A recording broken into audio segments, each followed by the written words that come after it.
की रोशनी ठीक नहीं रहेगी। कहने का मतलब कि ओवरऑल जो एक विकास होता है, जो माँ से बच्चे को ट्रांसफर होता है, माँ ने अगर नहीं लिया तो बच्चे को नहीं होगा। अब बच्चा जन्म ले लिया, अब वो बड़ा हो गया। सबसे पहले बच्चा जन्म लेता है तो उसको कैसे खिलाते हैं आप? माँ अपना दूध पिलाती है, कुछ खाना तो नहीं, दाल चावल रोटी तो नहीं खाता है, तो उसको पोषक तत्व तो कहाँ से मिलेगा? माँ से मिलेगा ना। अगर माँ को ये सब चीज़ नहीं मिल रहा है तो बच्चे में कमी होगी, और बच्चे में जब कमी होगी तो उसको तरह तरह की नॉन कम्युनिकेबल डिजीज बोलते हैं, वैसी बीमारी होगी जो आमतौर पे दो तरह की बीमारी होती है। एक होती है कि फैलने वाली, एक से दूसरे को फैलता है। एक होता है कि फैलेगा नहीं, उसके अंदर ही पनपेगा। कैसे पनपेगा? इसीलिए कि माँ से जब वो पोषक तत्व तो नहीं आया तो उसकी प्रतिरोधक क्षमता, जो उसके इम्यूनिटी को बढ़ाने वाला जो चीज़ सब है, वो शरीर में पैदा ही नहीं हुआ, उसमें कमी रह गई। और जब वो कमी रह गया तो जीवन भर के लिए कमी रह गया। ऐसा नहीं है कि आज कम हो गया और 6 महीना, साल भर के बाद, 5 साल के बाद आप खा लिए तो पूर्ति हो गया। जो मैन्युफैक्चरिंग डिफेक्ट हुआ वो हमेशा के लिए हो गया। अब उसको इनकाउंटर करने के लिए अलग अलग चीज़ें दवाई के रूप में या अलग से पोषक तत्व के रूप में बाहर से हम लेंगे तो केवल एक समझिए सहायक के रूप में वो काम करेगा। नेचुरल जो आपका लड़ने की क्षमता थी वो न कहीं उसके डीएनए में, शरीर के अंदर एक डीएनए होता है। जैसे कंप्यूटर जो लोग चलाते होंगे जानते होंगे कि उसमें कोड होता है। सॉफ्टवेयर में जो कोड आप भर दीजिए वही जीवन भर चलता है। उस कोड में अगर करप्ट हो जाए, वायरस लग जाए तो खत्म हो जाएगा। तो अगर डीएनए आपका ठीक से नहीं डेवलप कर पाया प्रॉपरली तो जीवन भर के लिए वो बीमारी उसके शरीर में है।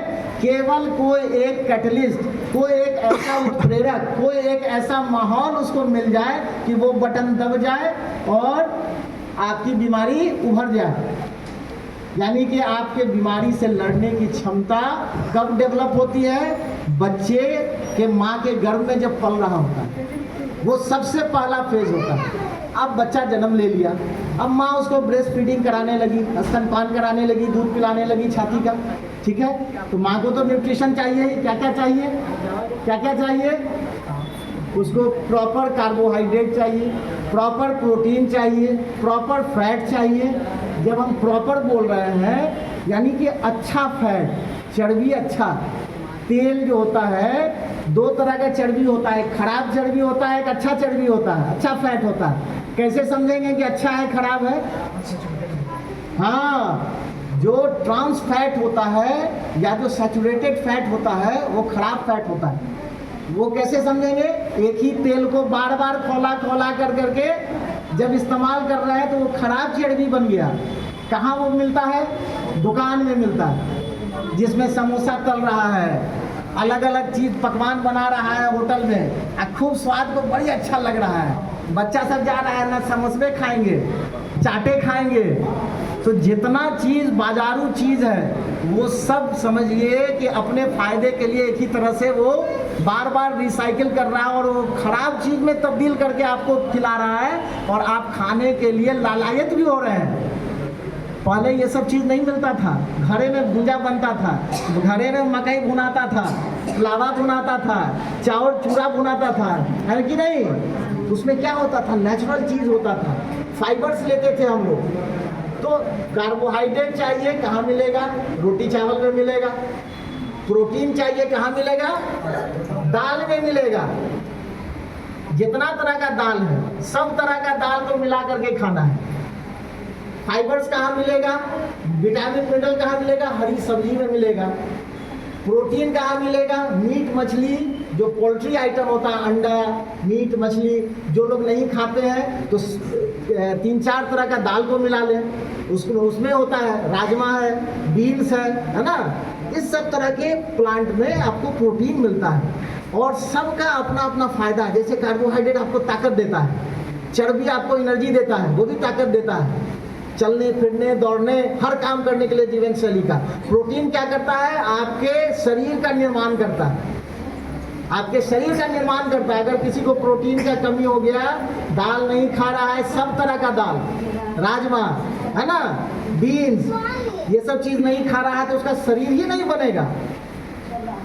तो इसीलिए ये सब चीज़ को आपको खाना है। साथ में जो बहुत सारा मिनरल्स है, जैसे एक छोटा सा आयोडीन, अभी सुने होंगे ना या देखे होंगे, पता नहीं अब तो नहीं दिखता है, आयोडीन की कमी से घेगा रोग होता है ना, अब नहीं होता है। लेकिन आयोडीन की एक कमी से सिर्फ घेगा रोग ही नहीं, आपका मेंटल डेवलपमेंट नहीं होता है, ब्रेन का विकास नहीं होता है, बच्चा अच्छे से नहीं डेवलप करेगा। तो ये सब चीज़ों को अपने साथ शामिल करना है। अब थोड़ा सा बस 1-2 minute sir, permission with permission. Obesity एक तरफ जहां ये सब पोषक तत्वों की कमी से आपका शरीर बिल्कुल हड्डी चमड़ा हो जाता है, वहीं दूसरी तरफ जब ज़्यादा आप तेल मसाला वाला चीज़, फैट वाला चीज़ खाते हैं और कम मोबिलिटी करते हैं, कम एक्टिविटी करते हैं, लेस एक्टिविटी करते हैं, तो शरीर में वो चर्बी जमने लगता है और जमते जमते मोटापा आ जाता है। जैसे मेरा भी है, हम भी मोटे ही हैं। क्यों मोटे हैं?